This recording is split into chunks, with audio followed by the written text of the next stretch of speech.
তো কেমন আছো তোমরা? খুব ভালো আছো নিশ্চয়ই। তো আজকে আমরা এসেছি এসএইচএম নিয়ে, সিম্পল হারমোনিক মোশন।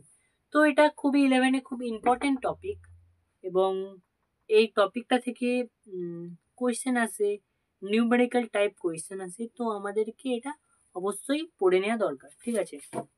তো সব থেকে প্রথমে পিরিয়ডিক মোশন নিয়ে জানবো, ঠিক আছে?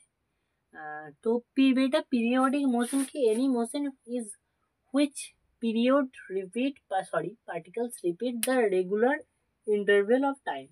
মানে একটা টাইমের হিসাবে কোনো একটা সরি কোনো একটা পার্টিকেল যদি তার ধরো একটা নির্দিষ্ট টাইমের হিসাবে কোনো একটা পার্টিকেল তার একই কাজকে বারবার করছে, কথা বাংলায় বলতে গেলে একই কাজকে বারবার করছে, তাকে আমরা বলতে পারি পিরিয়ডিক মোশন বেটা, ঠিক আছে?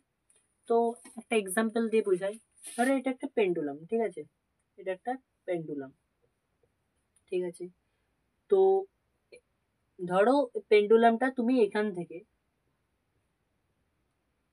থেকে টেনে এখান পর্যন্ত টেনেছো, ঠিক আছে? এক্স। আর তো পেন্ডুলামটা টেনে ছেড়ে দিলে কি হবে? এদিকে চলে যাবে বেটা, ঠিক আছে? তুমি টেনে ছেড়ে দিয়েছো, ওটা একবার নয় দুবার নয় বারবার একই পথ দিয়ে যাতায়াত করবে, ঠিক আছে? করবে, তাই তো? তো একে আমরা বলবো পিরিয়ডিক মোশন, ঠিক আছে? বোঝা গেল নিশ্চয়ই। তো এক্সাম্পল স্যার কি? স্যার এক্সাম্পল হলো পেন্ডুলাম, পেন্ডুলাম, ঠিক আছে? তো বোঝা গেল নিশ্চয়ই।